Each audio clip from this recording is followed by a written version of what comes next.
अस्सलाम वालेकुम students, class ninth old. जो आपके पास लास्ट लेक्चर था, हमने उसमें चैप्टर नंबर 13 डिस्कस किया था, उसकी रिव्यू एक्सरसाइज डिस्कस की थी एंड चैप्टर नंबर 14 के कुछ क्वेश्चन नंबर 2 हमने डिस्कस कर लिया था, जिसमें 4 डेफिनेशंस थी आपके पास रेशो की, प्रोपोर्शन की, कॉन्ग्रुएंट ट्रायंगल्स की और सिमिलर की। अब हम आगे मूव ऑन होते हैं और जो आज का आपका टॉपिक है वो आपके पास है क्वेश्चन नंबर जो इसका आगे इन्वॉल्व है अकॉर्डिंग टू ALP, वो क्वेश्चन नंबर 3 इन्वॉल्व है, क्वेश्चन नंबर 5 इन्वॉल्व है, क्वेश्चन नंबर 6 इन्वॉल्व है। क्वेश्चन नंबर 3 और क्वेश्चन नंबर 5 में आपको क्वेश्चन नंबर 3 क्वेश्चन नंबर 6 में आपको क्लास में ट्राई करवा दूंगा, क्वेश्चन नंबर 5 आपने घर पे ट्राई कर लेना है। फिर हम आगे मूव ऑन होंगे, क्योंकि अभी आपके पास टाइम कम है, तो हम 15 चैप्टर भी आज थोड़ा बहुत कवर कर लेंगे। तो आपके पास है question number 3, in triangle LMN show in the figure MN is parallel to PQ if LM is equal to 5 centimetre, यानी कि उसने LM का डिस्टेंस दिया हुआ है, LP का दिया हुआ है, LQ का दिया हुआ है, यानी कि लाइन करना, और आपने फर्स्ट में क्या फाइंड करना, फाइंड LN करना है। तो चलिए हम स्टार्ट करते हैं। पहला क्वेश्चन आपके पास रिव्यू एक्सरसाइज 14 है आपके पास।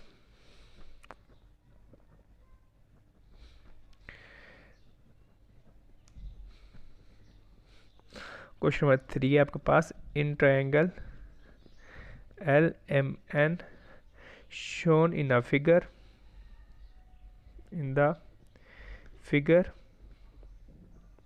आपके पास क्या है, MN इज पैरेलल टू क्या है, PQ है आपके। तो आपका फर्स्ट पार्ट क्या है, आपने प्रूव करना है if measurement LM is equal to 5 centimetre and measurement LP is equal to आपके पास क्या दिया हुआ है, 2.5 सेंटीमीटर। मेजरमेंट LQ आपके पास दिया हुआ है 2.3 सेंटीमीटर, और देन फाइंड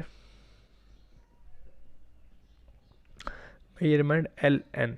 तो आप देख लें, आप एक सर्कुलर ट्रायंगल बना लें और इसको दरम्यान से काट कर दें। तो आपके पास क्या दिया हुआ है, ये LF पॉइंट आपके पास, ये आपके पास P है, ये Q है, और ये क्या दिया हुआ है, M और N दिया हुआ है। तो आपको जो जो लेंथ दी हुई है वो आप लिख लें। LM कितना दिया हुआ है आपके पास, LM दिया हुआ है, LP दिया हुआ है, LQ दिया हुआ है, क्या दिया हुआ है, LN फाइंड करना है। यानी कि हमने यहाँ से लेकर यहाँ तक डिस्टेंस क्या करना है, फाइंड करना है। तो आपको पता है जो आपके पास डिस्टेंस होता है मेजरमेंट LQ डिवाइड बाई क्या होगा, मेजरमेंट लाइन सेगमेंट LN होगा। इसी तरह जो आपके पास होगा मेजरमेंट LP, वो इक्वल होगा मेजरमेंट LM के। तो आपके पास जो तीन वैल्यूज दी हुई हैं वो आप पुट कर लें, और फोर्थ क्या कर लें, फाइंड कर लें। तो LM आपके पास कितना दिया हुआ है, 5 सेंटीमीटर। LP आपके पास दिया हुआ है 2.5 सेंटीमीटर।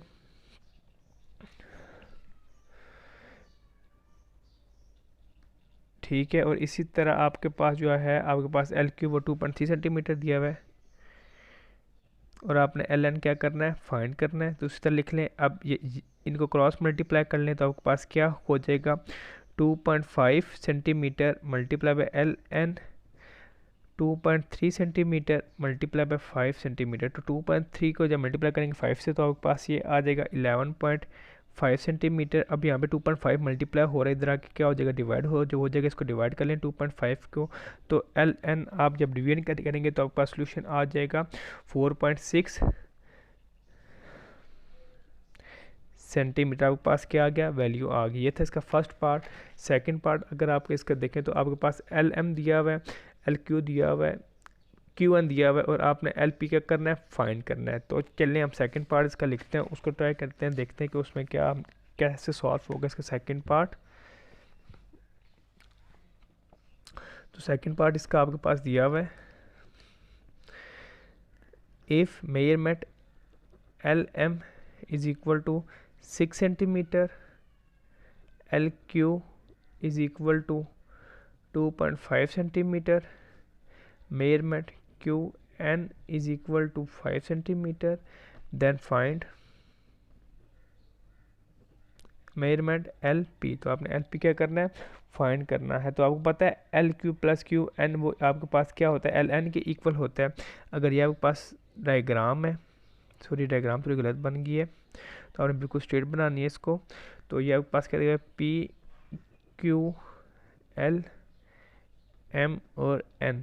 तो आप इससे देखें जो आपके पास है साइड एल एन, यानी कि एल से एन तक का फासला, एल से एन तक का ना डिस्टेंस, वो आपके पास क्या होगा मेजरमेंट, तो वो एल क्यू और क्यू एन क्या होगा, दोनों को सम कर बनेगा l q plus q n को। तो अब दोनों का सम कर लें तो आपके पास क्या होगा 2.5 सेंटीमीटर प्लस 5 सेंटीमीटर, तो आपके पास क्या होगा 7.5 सेंटीमीटर हो गया। तो आपको पता है कि जो क्यू पी क्यू है वो पर ले रहा है एम एन के, देन उसी तरह रेशो के फार्मूला अप्लाई कर लें, एल पी से लेके मेजरमेंट प्रोपोर्शन का एल एम इक्वल है, तो इक्वल टू किसके होगा मेजरमेंट एल क्यू से लेके और मेजरमेंट एल एन तक।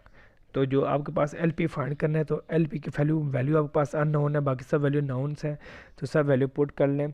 तो आपके पास क्या होगा 6 सेंटीमीटर 2.5 सेंटीमीटर डिवाइडेड बाई ये आपके पास 7.55 है, ये यहाँ पे डिवाइड हो रहा है तो जाके मल्टीप्लाई हो जाएगा, measurement angle l p is equal to क्या हो जाएगा 2.5 centimetre divided by 7.5 centimetre multiply by 6। तो ओ जब आप ये वाले वैल्यू आप कैलकुलेटर में डालेंगे तो आपका सोल्यूशन आ जाएगा 2.2 सेंटीमीटर, आपके पास क्या आ जाएगा, इसका आंसर आ जाएगा। ये था आपके पास क्वेश्चन नंबर 3। अब नेक्स्ट क्वेश्चन नंबर 5 आपने घर से ट्राई करना है। क्वेश्चन नंबर 6 है इसका, इन आइसोसेलेस ट्रायंगल, और सबसे पहले आपको पता होना चाहिए आइसोसेलेस ट्रायंगल ऐसी ट्रायंगल जिसके दो एंगल थे, दो साइड्स का आपस में इक्वल हो। Show in the figure find the value of x and y, तो आपने किसी वैल्यू फाइंड करनी है एक्स एंड वाई की।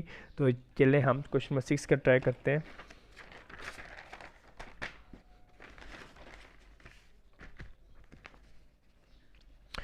क्वेश्चन नंबर 6 आपके पास इसका दिया हुआ है, in isosceles triangle P Q R, आपने करना है shown in the figure find the value of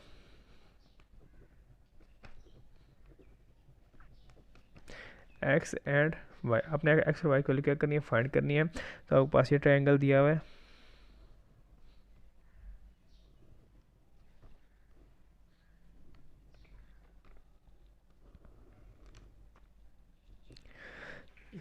ये आपके पास 6 सेंटीमीटर दिया हुआ है, ये वाई दिया हुआ है, ये आर है और एक है क्यू है, ये पी है। ये बच्चे इसका मतलब है ये और ये साइड आपस में क्या कॉन्ग्रुएंट है, यानी कि ये दोनों साइड आपस में क्या बच्चे इक्वल हैं। जब भी ये लगा होगा तो आपको ये बात याद रखने के दोनों साइड्स के क्या आपस में इक्वल हैं। तो आप लिख सकते हैं जो पी क्यू है वो इक्वल है कॉन्ग्रुएंट है, यानी कि पी आर के। तो आप लिख सकते हो पी जो क्यू है वो कॉन्ग्रुएंट है पी आर के। तो आपके पास 10 जो होगा सेंटीमीटर वो होगा आपके पास एक्स के इक्वल। इसी तरह जो आपको पता है कि ये पॉइंट एम आप इसको सपोज कर लें कोई भी, यानी कि अब उसको सपोज नहीं किया तो मैंने इसको पॉइंट एम सपोज कर लिया। जो पी एम है वो परपेंडिकुलर है आपके पास क्यू आर के, where p Q r is an isosceles triangle. तो आपके पास क्या होगा मेजरमेंट क्यू एम इक्वल आ गया मेजरमेंट एम आर के, तो आपके पास 6 सेंटीमीटर आ गया वाई के इक्वल। ये आपके पास क्या था, आपके पास थे क्वेश्चन नंबर 6। अब नेक्स्ट मूव ऑन होते हैं। अब आपके पास क्योंकि 14 के क्वेश्चन इंक्लूड थे, अब नेक्स्ट क्वेश्चन है 15। तो 15 जब जाने से पहले आपको एक फार्मूला याद होना है जिसको हम कहते हैं पैथागोरस थ्योरम, पैथागोरस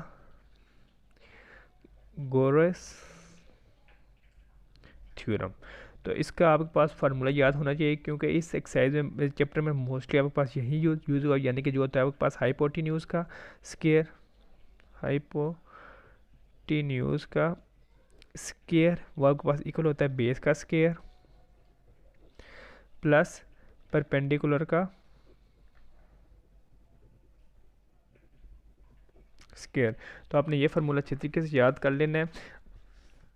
इसका बच्चे कोई थ्योरम इंक्लूड नहीं है। अब आपके पास 15 चैप्टर है तो 15 चैप्टर का इसका जो एक्सरसाइज 15 है इसका क्वेश्चन नंबर पहले का फर्स्ट और 4 पार्ट इंक्लूड है, देन क्वेश्चन नंबर 3 इंक्लूड है, देन क्वेश्चन नंबर 6, 7 और 8 और देन रिव्यू एक्सरसाइज सिर्फ क्वेश्चन नंबर 2 इंक्लूड है। तो आज की क्लास में जितने क्वेश्चन हुए हम ट्राई आउट कर लेंगे, मैक्सिमम क्वेश्चन ट्राई कर लेंगे, क्योंकि आगे आपको छुट्टियाँ हो जाने तो हमारे पास इतना टाइम नहीं होना, तो हम इसके मैक्सिमम क्वेश्चन आज ट्राई कर लेंगे। ठीक है बच्चे, तो आप सबसे पहले आपने प्रूव करना है कि verified at the triangle sides having the following measures of sides are right angle.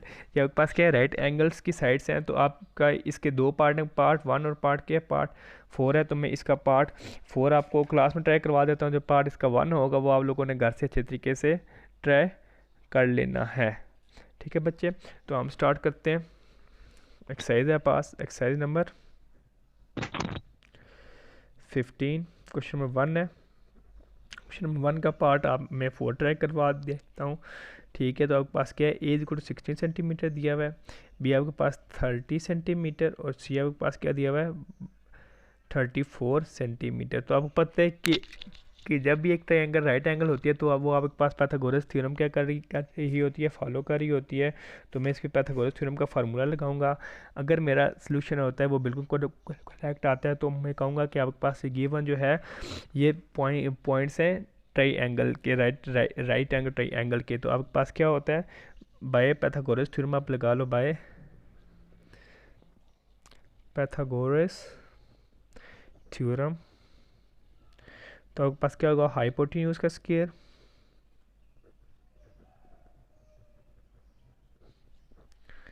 Is equal to base का स्क्वायर प्लस परपेंडिकुलर का स्क्वायर। तो हाइपोटेन्यूज आपके पास क्या है 34, सबसे बड़ी साइड को आप हाइपोटेन्यूज ले लो, बाकी दोनों साइड को एक को बेस सपोज कर लो और को क्या कर लो परपेंडिकुलर सपोज कर लो। तो 34 का स्क्वायर आपके पास इक्वल होता है 34 होता है 1156। तो 16 स्क्वायर आपके पास क्या होगा 256 और 30 का 900, दोनों को ऐड करो तो क्या हो गया 1156 इज इक्वल टू 1156। तो आपकी दोनों साइड्स इक्वल आ गई, hence the triangle is right angle triangle, hence the triangle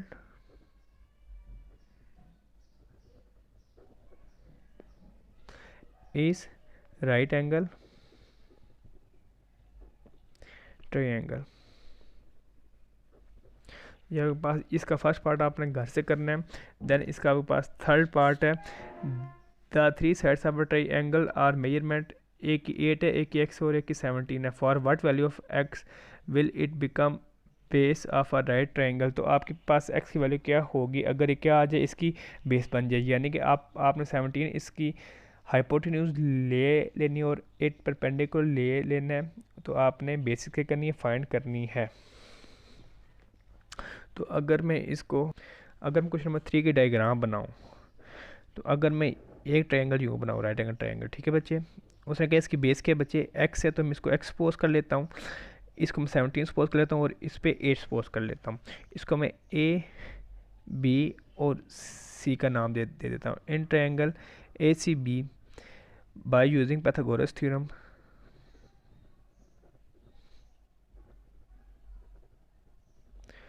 तो आपके पास क्या होता है हाइपोटेन्यूज का स्क्वायर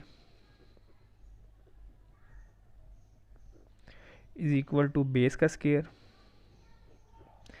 प्लस परपेंडिकुलर का स्क्वायर।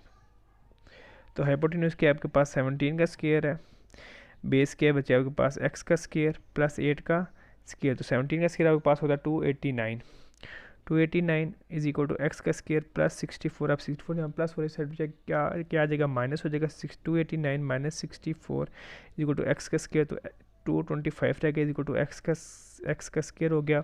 अब मैं ज़रा पेज चेंज कर ले, तो आपके पास क्या होगा एक्स का स्क्वायर इज इक्वल टू 225। तो taking square root on both side,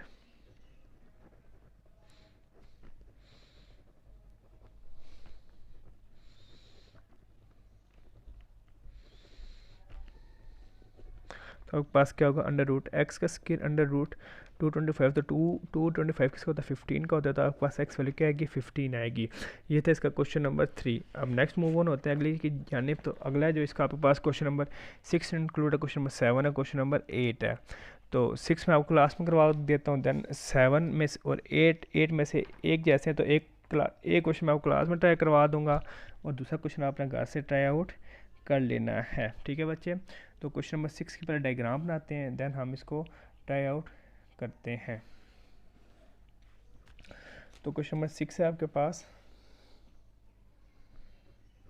इसका पहला पार्ट है आपके पास,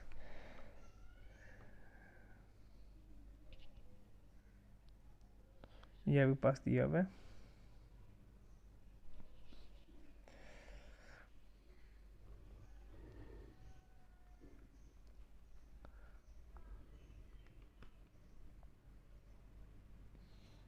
आपके पास डी पॉइंट दिया हुआ है, बी पॉइंट दिया हुआ है, ये सी पॉइंट दिया हुआ है, ये ए, ये 5, ये 7, ये बी और ये क्या दिया हुआ है, ए दिया हुआ है। तो आपके पास क्या है, ये एच है।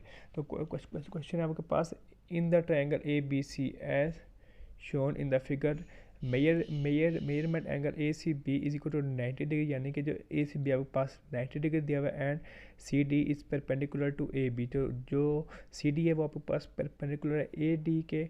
Find the length of a h and b, आपने क्या फाइंड करनी, लेंथ फाइंड करनी है ए एच बी के पास। If B D is equal to 5 centimetre दिया हुआ है units and A D is equal to 7 units आपके पास दिया हुआ है। तो सबसे पहले आप ए बी फुल फाइंड कर लें, ये 7 और 5 दिया हुआ है, तो आपके पास मेजरमेंट ए बी कितना हो जाएगा, a d plus b d. तो आपके पास ए डी कितना दिया हुआ है 7 + 5, तो आपके पास क्या हो गया 12 हो गया। अब ले लें इन ट्रायंगल, आप ले लें, या आपके पास राइट एंगल ट्रायंगल है तो आप उस पाइथागोरस थ्योरम लगा लें। इन ट्रायंगल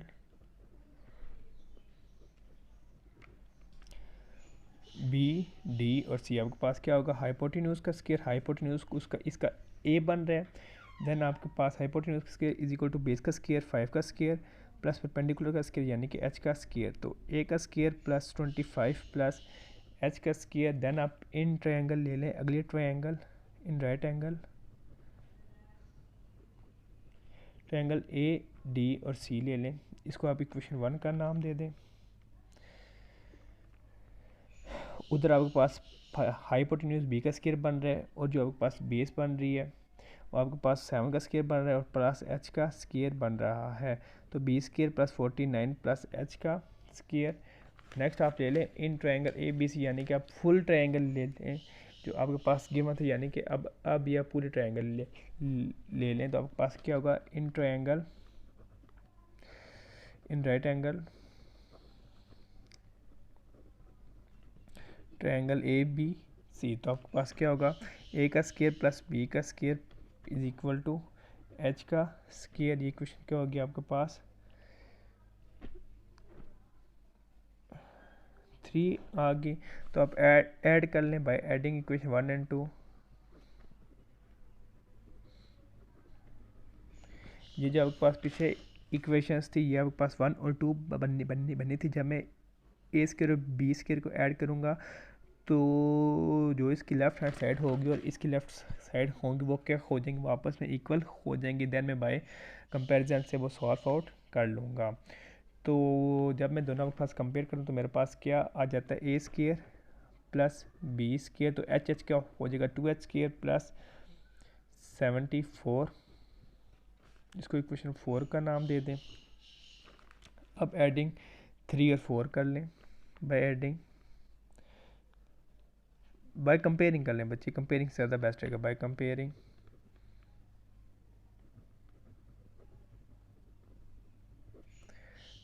3 एंड 4 बच्चे, इसको मैंने 3 और 4 जब कंपेयर करेंगे तो क्या होगा 74 प्लस 2h का square is equal to h का स्क्वायर। तो आपके पास क्या हो जाएगा 2h का स्क्वायर बच्चे, इसके साथ आपके पास ए के प्लस बी के प्लस एच स्क्वायर के साथ आपके पास बच्चे जो इक्वेशन थर्ड है ये 144 आ रही, मैंने यहाँ पे एच के लिख दिया, ये 144 बनेगी। क्या बन रही है 144 बन रही है, क्योंकि आपके पास तो इधर तो 9 था ना, 12 क्या होगा 144 होगा। तो 144